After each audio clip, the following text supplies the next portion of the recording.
Oxon 3 Comunicación Natural. Toyota.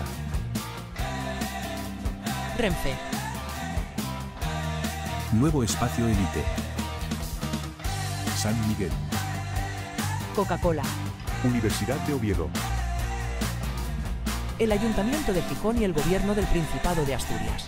Patrocinan la 38ª edición de la Semana Negra. Bueno, buenas tardes. Se iba a presentar aquí el libro de Enrique Javier Díez sobre emprendimiento en la educación. Desgraciadamente Enrique Javier no ha podido asistir, no ha podido llegar, pero en lugar de él pues vamos a tener a a una maestra y a un profesor de secundaria hablando sobre neoliberalismo, educación y emprendimiento en la enseñanza. Patricia Barranco es maestra de primaria, así que conoce muy bien la etapa y va a poder hablar y profundizar sobre qué está pasando y cómo se está interiorizando eso del emprendimiento en la educación primaria. Y Ovidio es profesor de filosofía en secundaria. Por lo tanto, tenemos una buena representación de las etapas educativas para poder debatir al respecto.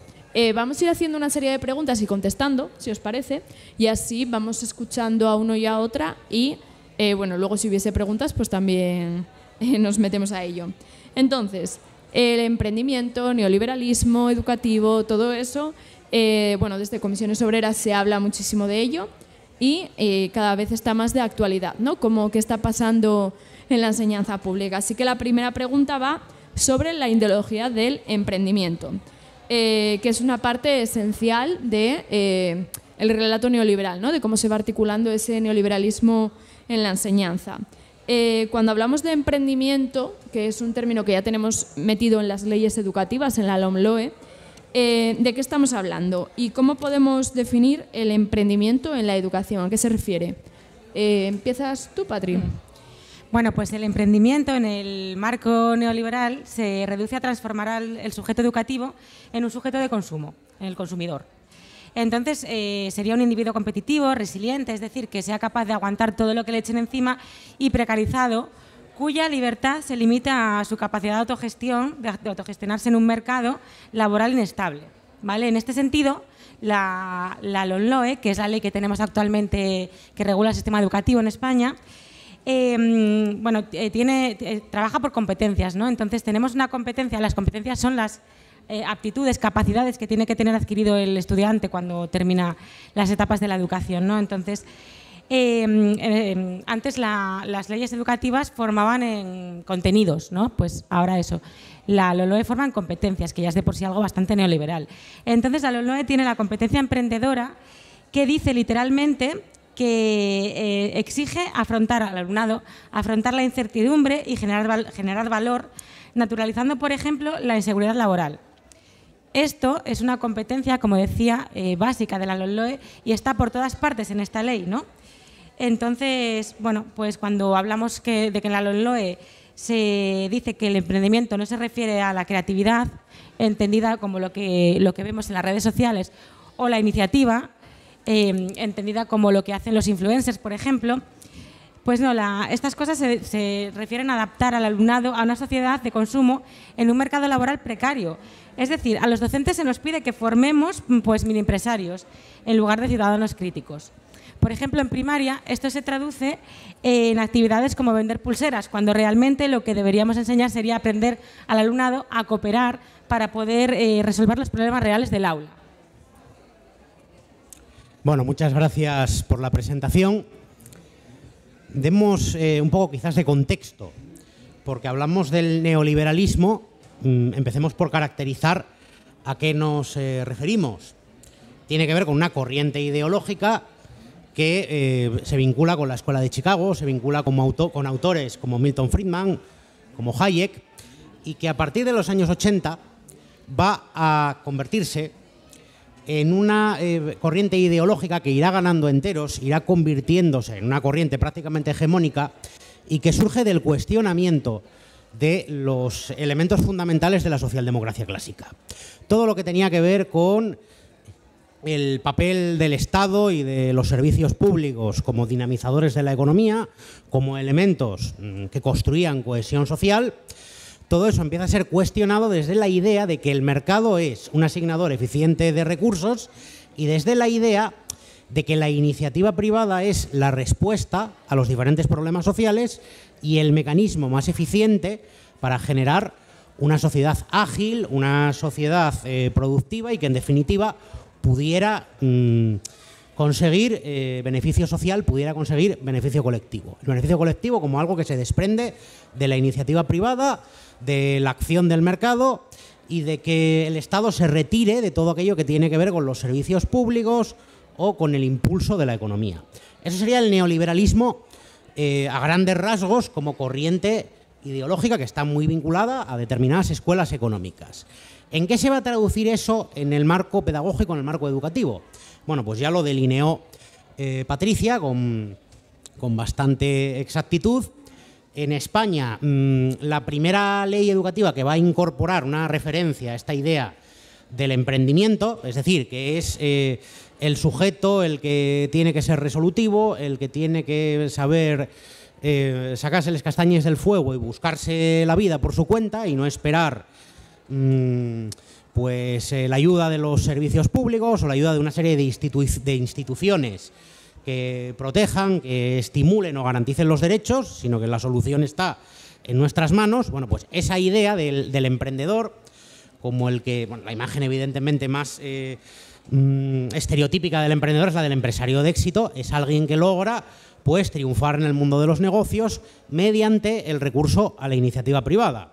La realidad es que luego los emprendedores de éxito rara vez carecen de un colchón familiar, de un colchón económico y más que y de una serie de todo un tejido, de todo un sostén, pues de conexiones familiares, de conexiones personales que hacen que haya que cuestionar bastante esto de los méritos personales como realmente el elemento explicativo de su éxito personal. La traslación de eso a la educación pues es básicamente lo que muy bien describía Patricia como la pretensión de formar pequeños empresarios, pequeños Elon Musk, que sean autónomos, resolutivos y que busquen en la iniciativa particular algo que desde otras perspectivas entenderíamos que más bien tiene que ver con proyectos colectivos y con el modelo de sociedad. Muy bien, muchas gracias por haber caracterizado el neoliberalismo. Teníamos que haber empezado con una pequeña introducción al respecto, mis disculpas. En todo caso, una de las cosas que abordáis los dos de forma bastante clara es cómo las leyes educativas lo que están promoviendo más es la iniciativa individual, el individualismo frente a los objetivos colectivos o frente a construir en común, ¿no? A nivel educativo, en parte lo que se hace es ese fomento del emprendimiento y de asimilarlo a autonomía personal de manera bastante perversa, ¿no? Como si ser autónomo implicase automáticamente esa asimilación con el emprendimiento. Entonces, mi pregunta es, ¿cuáles son los riesgos a nivel laboral para personas que evidentemente no tienen un colchón que les vaya a permitir montar una empresa Microsoft, el estar constantemente recibiendo estas ideas por parte del sistema educativo sobre ese emprendimiento y esa iniciativa individual frente a lo colectivo, además de la propia renuncia implícita del Estado de formar en colectivo y de formar ciudadanía, ¿no? ¿Cuáles son los riesgos desde vuestro punto de vista? Bueno, la equiparación entre emprendimiento y autonomía, entendida como libertad, que plantean la OCDE y la LOLNOE, es un discurso fetiche que oculta la desregulación laboral. Nos lo venden como empoderamiento, ¿no? Como valentía, pero en realidad es un mecanismo de descarga de riesgos del capital sobre los trabajadores. Y es además la falta de empleo digno provocada por el propio sistema lo que fuerza a los individuos a emprender. Entonces, en cualquier caso, no podemos hablar nunca de libertad. ¿Cómo van a tener libertad para emprender niños y niñas cuyas familias no tienen ni siquiera recursos, dinero para comprar material escolar? Es que esto es una falacia. Entonces, la OCDE nos vende el emprendimiento como autonomía, pero en realidad es la máscara de la precariedad. Si no hay empleo digno, pues te inventas tu propio trabajo y ya está, todo bien, ¿no? Bueno, No sé si era Jorge Moruno, en alguna ocasión se lo escuché también a nuestro compañero Juan Ponte, quien definía la figura del emprendedor como alguien que las más de las veces acaba siendo un emprendedor. Porque claro, tenemos presente pues, estas figuras exitosas del ámbito de las nuevas tecnologías. Antes me refería a Elon Musk, podríamos hablar también de Steve Jobs. Evidentemente habría que hablar también de cómo esas figuras tienen detrás un respaldo de instituciones universitarias, de determinados programas que se desarrollan con financiación pública y luego se liberan para prestarlo al desarrollo de negocios de tipo privado. Pero cuando hablamos de la emprendeduría como respuesta a toda una serie de problemas vinculados al desempleo, a la desestabilización económica o a regiones, como en el caso de la nuestra, que sufrió un fuerte proceso de reconversión industrial, pues de nuevo vengo a coincidir con Patricia, que creo que daba nuevamente en el clavo. ¿Qué es al final la idea del emprendedor? Pues ante la penuria económica y ante la ausencia de alternativas laborales, la idea de que el sujeto, mediante su inventiva y su ingenio particular, pues consiga montar su propia empresa, montar su propio negocio. Y en principio eso no es algo que tenga que ser criticado per se. Evidentemente es muy lícito que alguien monte una pequeña empresa, que haya un tejido de pymes. Eso siempre es algo conveniente dentro del desarrollo económico, pero lo que no se puede plantear es que eso resuelva problemas que son estructurales y tampoco obviar el hecho de que las empresas tienen como requisito fundamental la presencia de capital, la presencia de unos recursos económicos que permiten invertir en la compra de medios de producción, de recursos y, en definitiva, en la creación de negocios viables. ¿Cuál es el gran riesgo de toda esta ideología del emprendimiento? Pues es que ya lo vimos. Muchísima gente en las décadas anteriores se vio desde esa espoleada, en buena medida también por los discursos que se hacían desde el ámbito político y desde el ámbito educativo. Muchas veces se vio pues tentada, de manera muchas veces irreflexiva, sin contar con un asesoramiento adecuado, a buscar esa vía de la iniciativa privada, y lo que acabó fue pues realmente con un negocio que acabó quebrando a las pocas, en un periodo breve, con una hipoteca muchas veces, con una serie de créditos que no se pueden afrontar. Entonces, la idea de que el emprendimiento por sí solo, al margen de unos sostenes públicos, de unas políticas de empleo, de un tejido industrial, de un tejido económico solvente, soluciona los problemas sociales, pues es una suerte de pensamiento mágico. Vale, perfecto. Estáis vinculando mucho toda esta retórica sobre el emprendimiento en la enseñanza al sistema económico directamente. O sea, ya os metéis de lleno. Por lo tanto, la siguiente pregunta: si el sistema educativo lo desarrolla el Estado en función de unos intereses, ¿no?, de ese Estado, normalmente han sido los tradicionales, producto de la Ilustración, de la ciudadanía, todas esas cuestiones que se desarrollan con la Ilustración y con la Revolución Francesa, y a partir de la cual van a surgir los grandes sistemas educativos, y vinculándolo al sistema económico actual, en el que las grandes potencias económicas, los grandes países, Alemania, todos estos que tienen dinero, tienen las menores tasas de emprendimiento y de autónomos frente a los países de la periferia, que es donde se está incrementando. O sea, ¿qué pretende entonces el Estado? ¿Por qué estamos formando emprendedores y emprendedoras en lugar de ciudadanía? ¿A qué sistema económico nos estamos entonces abocando? Bueno, los datos nos revelan que precisamente Alemania o Dinamarca tienen unas tasas de emprendimiento realmente bajas, un 10% o un 8% aproximadamente, mientras que Grecia y España, que son los países que, como sabemos, son los menos florecientes a nivel económico de la Unión Europea, tienen tasas de emprendimiento muy altas, pues en torno al 30%. ¿Por qué? Bueno, pues porque el emprendimiento es un síntoma de debilidad del estado de bienestar, claramente. Y la realidad es que los países donde el empleo y los servicios públicos son estables, es decir, países que tienen un estado del bienestar fuerte, el autoempleo es una opción. En cambio, aquí se está empezando a ver casi una obligación el hecho de emprender. Por lo tanto, no nos equivoquemos, el emprendimiento no es un valor, sino un parche.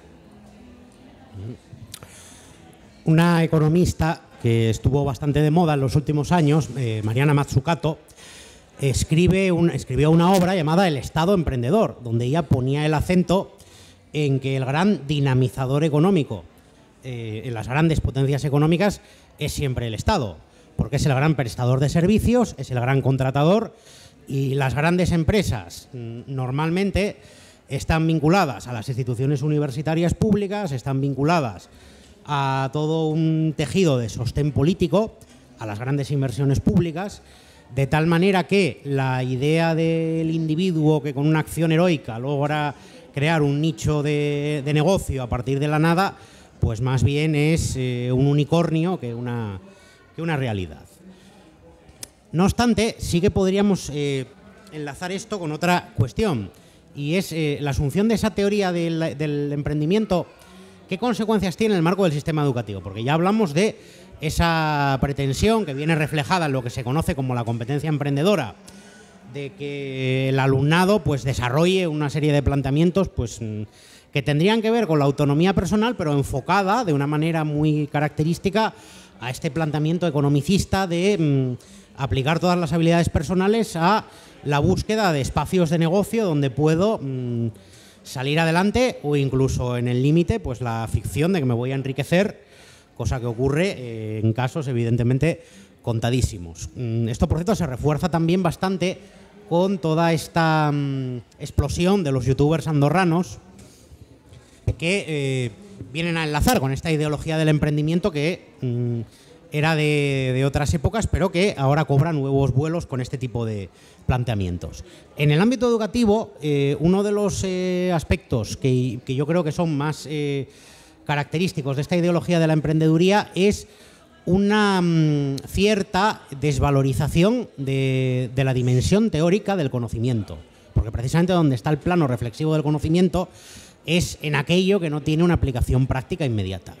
Esta idea de que el conocimiento tiene que estar vinculado a cuestiones pragmáticas, cuestiones normalmente conectadas con el desarrollo económico, y todo eso inmediatamente lleva a desvalorizar, a minusvalorar todos aquellos saberes que están relacionados con las humanidades, con el conocimiento histórico, con la propia filosofía,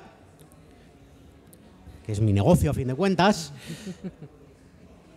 En definitiva, la ideología del emprendimiento, el efecto que tiene en el ámbito de los programas educativos y en el planteamiento del sistema educativo es cuestionar todo aquello que está más directamente conectado con el ejercicio de la ciudadanía y con el sentido crítico. Y eso es un efecto directo de cómo se traslada esa ideología al planteamiento de las diferentes asignaturas y de las diferentes formas de aprendizaje. Perfecto. Entonces, ¿creéis que puede existir, porque al final, bueno, estamos hablando de todos los conocimientos, de todos los contenidos que se dan en el aula, como si no los impartiesen docentes, ¿no? Al final y al cabo también con sus propios trasfondo. ¿Consideráis que podemos tener un emprendimiento crítico? Que esos conocimientos relativos a todo lo que conlleva la competencia en el emprendimiento y demás, podemos como, no sé, como reapropiarnos de ello o no podemos?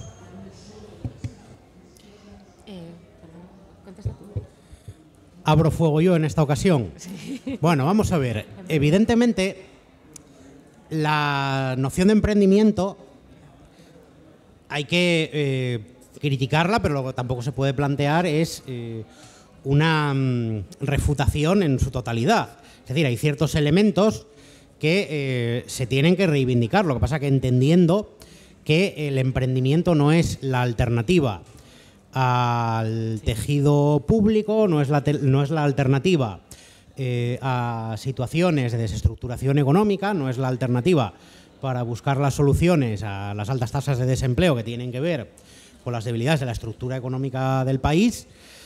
Y desde esa perspectiva, pues elementos a reivindicar de toda esa idea de la emprendeduría, evidentemente lo que tiene que ver con la autonomía personal, lo que tiene que ver con el esfuerzo, pero siempre y cuando se entienda que el esfuerzo necesita de unos recursos, de de unos elementos que ayuden a paliar una desigualdad que es de fondo y es estructural, y que el esfuerzo por sí solo no evapora esos problemas sociales que tienen que ver con el hecho de la desigualdad. No obstante, lo que se llama emprendimiento, la ideología del emprendimiento lo que sí que hizo fue dar la batalla por ciertas nociones que tenemos que reivindicar y que tenemos que recuperar. La idea de la autonomía personal, la idea de la autodisciplina, la idea de ser asertivo, de ser autónomo, todo eso son elementos que evidentemente no se trata de rechazarlos. El peligro de la noción del emprendimiento está en lo que tiene que ver con un planteamiento individualista donde se niega la responsabilidad social, donde se niega la visión del ciudadano como alguien que se involucra en los problemas de la comunidad y que trata de buscar soluciones que tienen que ver con el bien común y no únicamente con el beneficio personal. Yo creo que sí, como dice Ovidio, y bueno, yo creo que sí que puede existir, pero debe redefinirse desde la economía social y solidaria, ¿no? Que no es precisamente la que nos proponen estas leyes educativas que tenemos en la actualidad. Por ejemplo, yo este curso en mi centro desarrollé una actividad con mi alumnado que consistía en, a través de lo cooperativo, pues gestionar un huerto escolar, ¿no? Un huerto comunitario escolar. Unos araban, otros sembraban, otros buscaban información sobre cuándo tenían que plantar cada cultivo, en qué mes lo tenían que plantar. Y bueno, aquí el valor no es el beneficio, sino aprender a cuidar lo común, ¿no? Pero bueno, esto no le interesa realmente a los que quieren escuelas competitivas. Bueno, estamos hablando de todo cuestiones que tenemos en la actual ley educativa, ¿no? En la LOMLOE. La LOMLOE es una ley desarrollada por el Partido Socialista que, bueno, tengamos la idea que tengamos, en principio es un partido progresista de izquierdas. Entonces, ¿por qué o cómo es posible que un partido de izquierdas en su ley educativa haya aceptado tantas cuestiones del capitalismo tan claras, ¿no? Y tan a nivel ideológico como esto del emprendimiento? ¿Por qué hemos caído en aceptar tantas propuestas tan claras del neoliberalismo, ¿no? Del capitalismo? Pues yo creo que por pura hegemonía cultural. Durante años los think tanks neoliberales han redefinido términos como libertad, como flexibilidad, por ejemplo. Entonces la izquierda institucional, probablemente por miedo a parecer antimoderna o antiprogresista o progresismo, ha ido adoptando estos marcos, cayendo en la trampa de lo posmoderno. Entonces deberíamos empezar a ser conscientes y que aceptar términos como flexibilidad o adaptabilidad, con ello normalizamos la precariedad. Entonces esto es realmente muy peligroso. Bueno, lo primero, una reflexión al respecto de la LOMLOE, y es que cuando se planteó esta ley educativa se dio un debate público, un debate donde intervenían pues pedagogos de cierto relumbrón que muchas veces acaparan todos los focos y que tampoco son representativos de todas las corrientes de la pedagogía, porque a otras corrientes de carácter más crítico casi nunca se les da presencia en los medios de comunicación. Y una cosa que a mí me suscitaba especial desazón es que se hablaba de los problemas del sistema educativo como si se redujeran a una cuestión de cambio metodológico. El problema de la educación es que, según lo que al final acababa asentándose en esos debates, se reduciría a una cuestión de cambiar la metodología. Los profesores, en definitiva, enseñan mal. Y si incorporamos cosas como la llamada educación por competencias, que me parece un poco como el redescubrimiento del Mediterráneo, la idea de que el aprendizaje no es solo un aprendizaje teórico, sino que es un aprendizaje que implica actitudes, que implica la adquisición de una serie de capacidades y de habilidades, pues es algo que está presente en las discusiones sobre el proceso educativo y sobre la enseñanza desde hace miles de años. Nunca se planteó que la educación fuera algo meramente teórico, ni que la educación se redujera a un proceso de aprendizaje puramente memorístico sin asimilar el sentido de los conceptos o ser capaces de utilizarlos.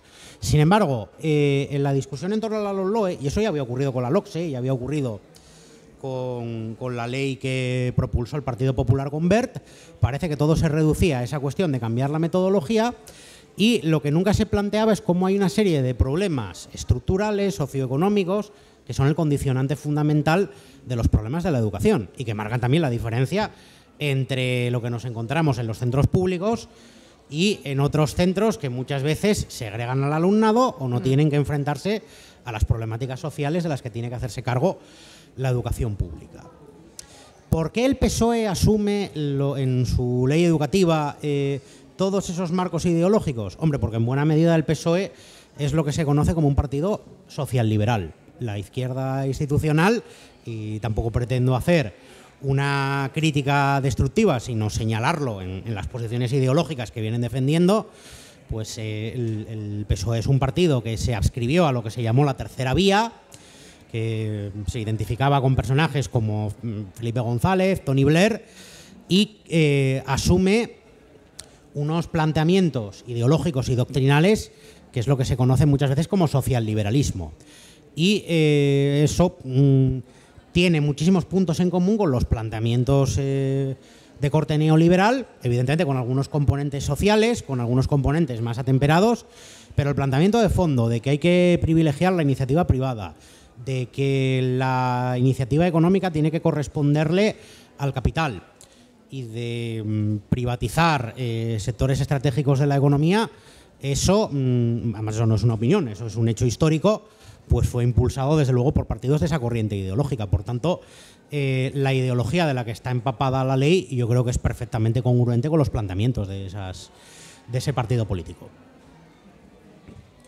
Apuntabas una idea muy interesante, Ovidio, sobre cómo estas últimas leyes educativas lo que ponen el foco en el problema de la enseñanza es el profesorado, y si cambias un poco tu metodología ya entonces vas a enseñar genial, ¿no? Como que el problema es individual. Nuevamente también deben querer que nosotros también tengamos esa competencia en el emprendimiento. Quería también, como estamos en Asturias, pues contextualizar un poco la LOMLOE en Asturias, ¿no? Asturias tiene un tejido industrial que lleva en crisis muchos años, un desmantelamiento industrial en el que, bueno, estamos en ese desmantelamiento industrial aquí en Gijón, ¿no? En parte. Entonces, toda esta idea del emprendimiento y del autoempleo que estáis hablando como solución, que se pretende dar como esa solución a los problemas estructurales de la economía, ¿no es peligroso en Asturias hacer eso, además con unas salas muy despobladas, con muchísimos problemas para poder tener una cohesión territorial? ¿No es bastante peligroso vender esta idea? Yo creo que sí que es bastante peligroso porque, de hecho, en contextos de crisis industrial como el de Asturias, el autoempleo, pues como decía antes, no es una falsa salida, en realidad, y además contribuye a ocultar la falta de inversión en políticas públicas. Voy a aportar un dato, además. El 55% de los autónomos españoles viven bajo el umbral de la pobreza, es decir, lidiando contra la ruina, ¿no? Entonces nos venden el autoempleo como una salvación, pero ¿cuántas familias pueden realmente permitirse el hecho de emprender? Pocas pueden arriesgar en emprender un negocio, ¿no? Bueno, yo soy de Avilés, que es una ciudad postindustrial, y allí veo que la mayoría de los vecinos emprendedores lo que hacen es acabar cerrando a los pocos meses su negocio en el que emprenden y en el que dejan sus ahorros por cuestiones, por ejemplo, como los altos alquileres. Y yo creo que la escuela no puede ser un espejismo, cómplice de este espejismo. Además de esa típica figura de la persona que se lanza a un negocio de tipo particular y que acaba muchas veces pues, en quiebra, y eso todos tenemos personas en nuestro entorno familiar y social que han pasado por esa situación, pues además de eso, otro elemento que hay que situar fue el auge de todas estas empresas de la llamada economía colaborativa, que bajo ese marchamo de la emprendeduría en realidad lo que disfrazaban era una situación extrema de explotación laboral, que es la figura del falso autónomo. Hay ya algunas sentencias, hay ya algunas regulaciones a nivel europeo. Lo que se hizo con este tipo de figuras fue una ficción de autoempleo que no era tal, sino que consistía en trabajar sin ningún tipo de cobertura ni de derecho laboral a través de una aplicación y en realidad lo que había detrás era empresas que de esa forma tenían a trabajadores sin dar de alta en la seguridad social, sin derecho a vacaciones, sin ningún tipo de cotización, y eso se popularizó precisamente al abrigo de esa idea de la emprendeduría. No te resignes a no tener trabajo, sino que coge la bicicleta y ponte a repartir como rider para darle quizás más empaque a lo que al final llegue pues ser un repartidor, pero encima en unas condiciones de ultra precariedad.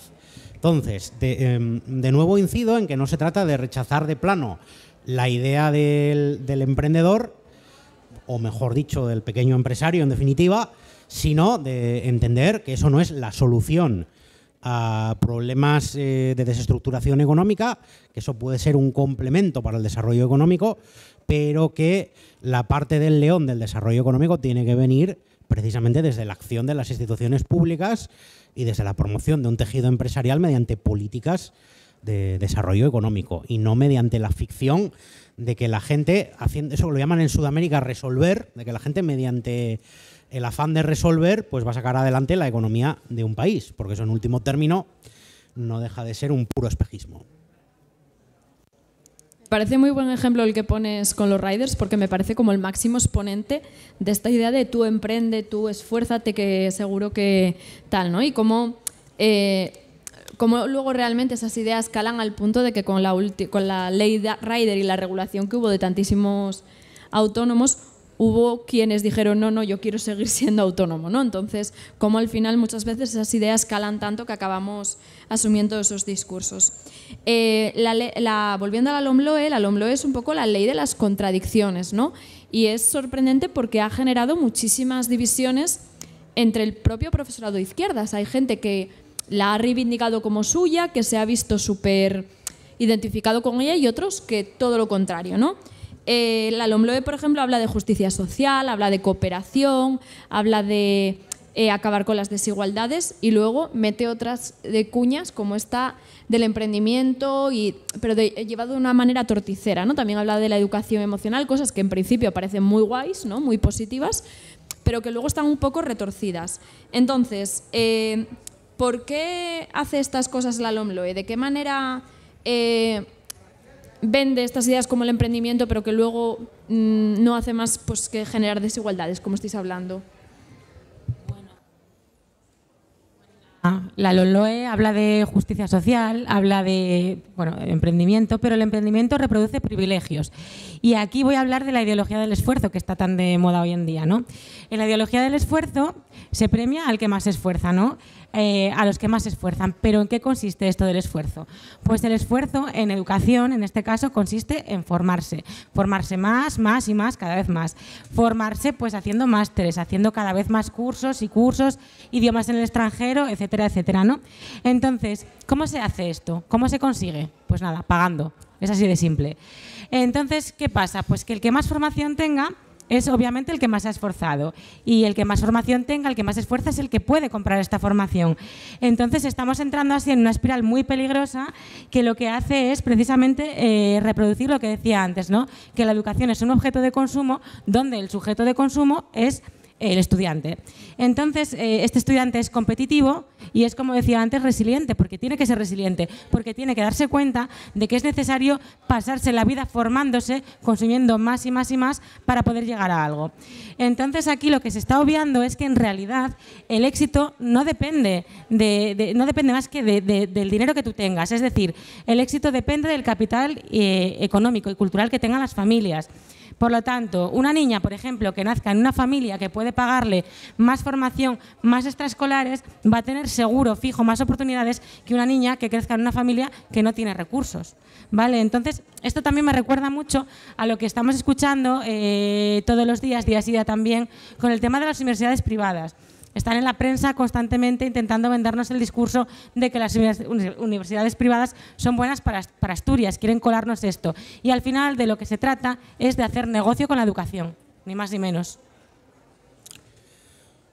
yo no me resisto a contar la experiencia que tuve como profesor con la implantación de la LOLOE, que además, por cierto, en el caso de Asturias se implantó de una manera muy atropellada. Tuvimos que desarrollar lo que se llama las programaciones, que, bueno, para el que no esté familiarizado con el ámbito de la docencia, pues básicamente son unos documentos que tenemos que elaborar desde los departamentos a los que están escritas las diferentes asignaturas, y tuvimos que diseñar una cosa que se llamaba situaciones de aprendizaje, que no teníamos muy claro qué demonios eran. Pedíamos constantemente a inspección, a la consejería, que nos explicasen de qué se trataba. Supuestamente es presentar la asignatura no a través de un temario, sino a través de una serie de ejercicios, de trabajos que sirvieran para ir desarrollando los contenidos y las habilidades propias de la asignatura que tenía que ir adquiriendo el alumnado. Bueno, incluso hubo una charla donde también se le preguntó a la persona que la impartía, no obtuvimos respuesta ninguna. Llegamos a la conclusión de que la administración lo que quería era que diseñásemos las situaciones de aprendizaje y luego utilizarlo ellos como referencia. ¿Cuál fue, además de eso, el otro gran efecto de la LOLOE? Bueno, pues que hubo que empezar a evaluar por competencias. Yo decía antes que la evaluación por competencias a mí me parece un poco como el redescubrimiento del Mediterráneo. O sea, ahora se enteran de que la educación no es, aprender una materia o aprender un contenido no es simplemente aprender de manera memorística. Debe de ser que cuando discutían, pues no sé, en el ámbito griego sobre el papel del aprendizaje o de la educación, no habían caído en la cuenta de eso. Oye, es más, incluso voy a decir una maldad. En la ley franquista, evidentemente sin ninguna pretensión de defenderla, pero en la Ley Franquista de Educación de 1939 ya se hablaba en su proemio de que la educación no podía basarse meramente en un mecanismo memorístico. Con lo cual, pues bueno, está muy bien de que hayan redescubierto el pasado. ¿En qué consiste al final esto de la educación por competencias? En la experiencia que yo tuve como docente. Bueno, pues que a la hora de poner la nota, hoy hay que desglosarla en una serie de notas que se corresponden con cada una de las competencias. Esto, incluso los más avispados, en algún centro lo que hicieron fue desarrollar un algoritmo, supongo que sería la gente de matemáticas y tecnología, que es un programa que directamente mete en la nota y ya la desglosa. Y lo más cachondo es que se lo presentaron a Inspección Educativa, y Inspección Educativa dijo que estaba muy bien. Con lo cual ya quedó bastante claro que se trata, a fin de cuentas, pues de un puro trámite burocrático. Bueno, pues la LOLOE básicamente pues, generó un montón de incertidumbre acerca de cómo demonios había que organizarles programaciones y luego de cómo se aplicaba la evaluación por competencias. Pero en la práctica del ejercicio docente, al menos en lo que yo viví, pues diferencias con lo anterior, francamente pocas.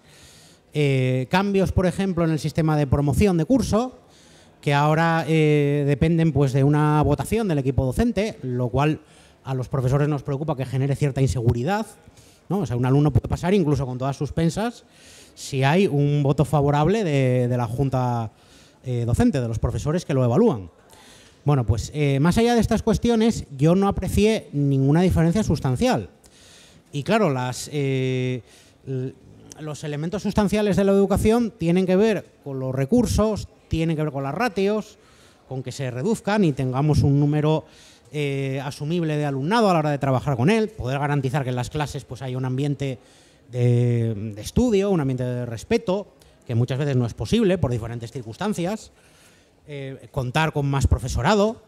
Bueno, realmente esas cuestiones en todo el debate en torno a la ley educativa yo no vi que aparecieran por ningún lado, todo se reducía a los efectos taumatúrgicos de un cambio metodológico. Momento nuevamente de barrer para casa. Donde creo que sí se pusieron sobre el tapete fue en la huelga educativa que tuvimos en Asturias a finales de este curso, donde muchas de esas cuestiones que en ningún momento habían salido a la palestra, por fin salieron y la consejería tuvo que atender a una serie de reivindicaciones vinculadas pues, con que si quieren educación de calidad, reduzcan ustedes la ratio. Si quieren educación de calidad, hay que atajar de una puñetera vez el problema de la interinidad crónica. Hay que contar con profesorado suficiente. Entonces, yo creo que la LOMLOE realmente lo que aportó fue grandes toneladas de retórica, una serie de jergas y de supuestas innovaciones que yo creo que no son tales, y los problemas reales de la educación o el diseño de la educación que plantea esa ley, pues yo creo que sigue en términos muy similares a los de la LOCSE, francamente. Bueno, de manera anecdótica diré que en mi centro ese programa es un Excel que llamamos competenciómetro y evaluamos exactamente igual que siempre, pero efectivamente te pone ahí un porcentaje y al final las competencias te las calcula el Excel, por lo tanto, muy bien por la LOMLOE, fantástico. El emprendimiento es uno de los valores, seguimos con ello, el emprendimiento es uno de los valores que fomenta la LOMLOE, pero la educación pública pues debería promover muchos otros, ¿no? ¿Hay algún valor que no veáis reflejado en esa ley educativa lo suficiente o que haya sido completamente desplazado? Sí, yo creo que el emprendimiento neoliberal desplaza totalmente a la solidaridad. También al pensamiento crítico, como decía antes Ovidio, hay asignaturas, hay filosofía, por ejemplo, que da un poco desplazada, ¿no? que es lo que enseña a los chavales a pensar. Y luego se utiliza la educación emocional, pero no... La educación emocional se instrumentaliza, ¿no? Y cuando digo instrumentalizar, quiero decir que cada vez escuchamos más eso de que es necesario trabajar la educación emocional. Pues claro que sí, es muy necesario. Pero en estos contextos neoliberales se centra en preparar a los chavales para soportar todo lo que venga, para que aguanten esta espiral de precariedad en la que el propio sistema los está metiendo, ¿no? A ver, normal que les enseñan a manejar la ansiedad, claro. La gente no sería capaz de soportar lo que les viene encima de otra manera, pero también es cierto que de lo contrario el propio sistema acabaría diezmando a la mano de obra que está preparando para su beneficio antes de tiempo, ¿no? Una de las cosas que a mí me parecen más llamativas del marco legislativo y de cómo muchas veces se gestiona la educación es que es bastante esquizofrénico. Porque, por un lado, sí, se incide, pues, por ejemplo, en ideologías como el emprendimiento, que tiene que ver con sustituir el sentido de lo colectivo por la iniciativa privada como el gran bálsamo para resolver los problemas personales, los problemas sociales. Pero luego, por otro lado, hay una especie de mecánica de fragilización donde se lanzan toda una serie de diagnósticos sobre el alumnado que tiene cualquier problema, hasta el punto de que hoy ya no hay alumnados maleducados en las aulas. Hoy en las aulas hay alumnos con TDAH, alumnos con TDA, alumnos con TEA, y cuando tú trabajas con esos alumnos y conoces un poco su entorno familiar, muchas veces la impresión que te da es que es alumnado que no tiene pues unos sostenes familiares, que no tiene por las circunstancias de sus familias pues unos marcos de disciplina elemental, que están solos. Es decir, que se intenta sustituir elementos que tienen que ver con socializarse adecuadamente, adquirir unas pautas de comportamiento adecuado para ser una persona funcional, por una determinada etiqueta que te dice que tú eres tal cosa y que si tú tienes determinado síndrome, esto además se viene criticando desde hace ya bastante tiempo por parte de muchísimas escuelas psicológicas. De hecho, aquí en Asturias tenemos un gran referente de la psicología crítica, que es César Rendueles, que incide sobre toda esta proliferación de diagnósticos que muchas veces son de dudosa solvencia científica y que están avalados o impulsados por la industria farmacéutica. Entonces, por un lado, la idea de la responsabilidad personal, el emprendimiento como la gran respuesta a todo, pero luego por el otro, la proliferación de etiquetas según las cuales tú tienes tal o cual condición y no tienes que hacer un intento de adquirir pautas de comportamiento adecuadas, sino que inmediatamente ya se te refuerza una serie de conductas porque, coño, hay un diagnóstico detrás. Esto es solo un ejemplo, pero a mí me parece que en general esta ley incurre en muchas contradicciones de este estilo.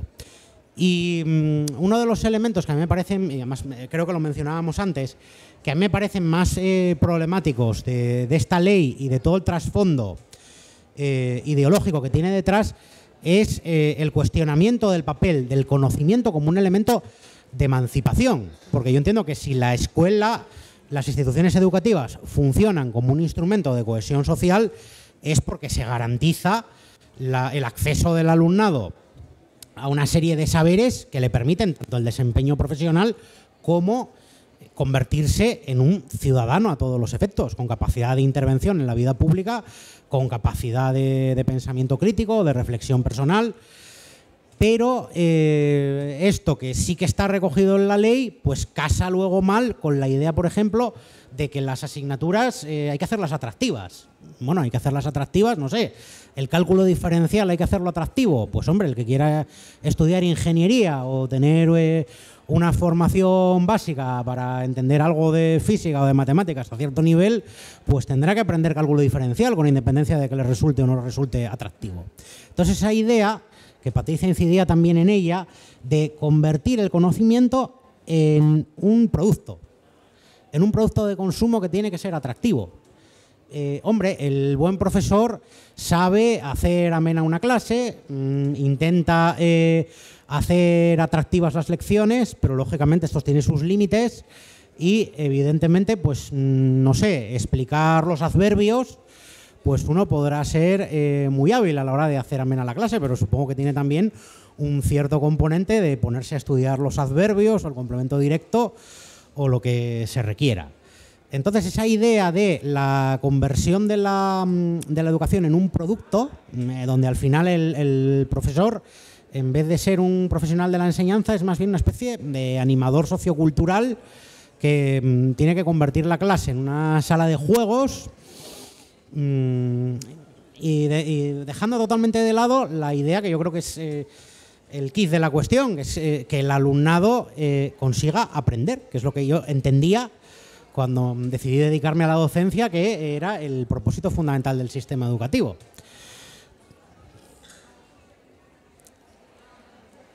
Que quienes damos historia y filosofía somos las personas más agraviadas de la enseñanza cuando se está preguntando constantemente el para qué sirve esto, ¿no? Y no se ve la importancia simplemente del conocimiento por saber. Os voy a hacer una última pregunta que a ver si podemos resolver relativamente rápido, por si hubiese alguna pregunta, porque nos quedan 5 minutos un poco largos. El emprendimiento es uno de los valores que se plantea en la LOMLOE y se plantea como algo dado, ¿no? O sea, no se plantea que pueda ser bueno, malo o regular, sino que simplemente se dice que hay que fomentar el emprendimiento. Puede ser problemático para las personas educarse en un sistema que automáticamente les da como positivo el emprendimiento, y enlazo con ello, ¿a qué tipo de sociedad nos lleva que el emprendimiento como algo individual, algo que te estés tú siempre buscando las castañas del fuego, que no haya ningún tipo de apoyo, ningún tipo de solidaridad ni de cooperación? ¿A qué tipo de sociedad nos lleva? A ver si lo resolvemos relativamente rápido, así esta pregunta tan fácil, y por si hubiese alguna pregunta. Bueno, pues yo creo que promueve una visión del ser humano individualista, ¿no? Es decir, tú eres responsable de tu éxito o de tu fracaso. Todo depende de ti, no del sistema, nunca del sistema. Entonces, aquí tengo que decir que los 15 años que yo llevo trabajando como maestra, tanto con niños y niñas como con adultos, he visto que aprenden mucho más colaborando que compitiendo. De hecho, creo que el emprendimiento neoliberal nos roba la idea de comunidad que es tan necesaria hoy en día. ¿Queremos una sociedad de lobos, depredadores o de personas que cuidan de los demás? ¿No? Yo creo que el emprendimiento neoliberal no es una herramienta pedagógica, sino un dispositivo de control que adapta a las personas a la precariedad. Por eso yo, como docente, me niego rotundamente a adiestrar a futuros explotados o a futuros explotadores. Yo creo que la escuela debe ser un lugar, un espacio para pensar y cambiar el mundo a mejor, y no para adoctrinar a los chavales y a las chavalas a adaptarse a sus injusticias.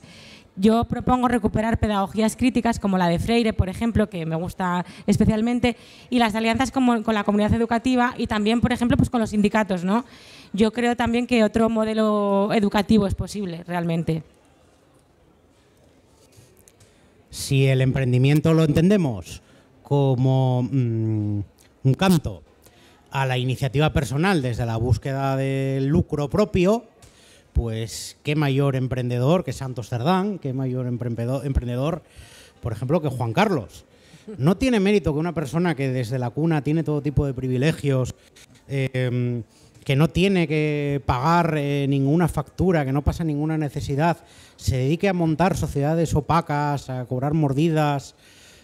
Creo que hay que valorarle al menos esa capacidad para el trabajo, el esfuerzo personal en una persona que no tenía ninguna necesidad de buscarse la vida. Evidentemente, muchos de los aspectos que podemos vincular con el emprendimiento, pues no son malos per se, evidentemente. Si lo entendemos como autonomía personal, iniciativa, eso de por sí no es malo, pero siempre y cuando se entienda que eso tiene que conjugarse con la idea pues, del ciudadano como alguien que participa en el marco de la sociedad desde la perspectiva de unos intereses colectivos, de la búsqueda de un interés general, de una responsabilidad personal y entendiendo que la iniciativa privada ni se puede vender como la solución a problemas de precariedad, porque no lo es, simplemente es un parche o un supuesto bálsamo, y esa iniciativa personal se tiene que entender no desde la perspectiva de una visión egoísta y despreocupada, sino desde la perspectiva de una visión que tiene que vincularse pues, con un sentido de lo colectivo y de la colaboración con la sociedad a la que uno pertenece, porque uno tiene una serie de responsabilidades como ciudadano que redundan en su propio beneficio, yo me atrevería a decir que siempre. No sé si tenemos 2 minutos para alguna preguntina o dos. Pues tenéis 2 minutos rapidísimos por si alguien tuviese alguna pregunta y si no, nada, os dejamos partir libremente. Bueno, genial. Pues nada, muchísimas gracias a Patricia y a Ovidio por habernos aproximado un poco a la cuestión del emprendimiento y a la enseñanza. Seguro que hay alguna cuestión de vocabulario, de cuestiones específicas de la docencia que se escapa, ¿no? A veces que si competencias, que si contenidos, que si indicadores, es una terminología muy específica que, bueno, si se le ha escapado a alguien lo sentimos, pero la próxima vez ahondaremos más en ello. Así que nada, muchísimas gracias por haber escuchado toda la conversación y nada, muchas gracias por venir. Oxon 3 Comunicación Natural. Toyota.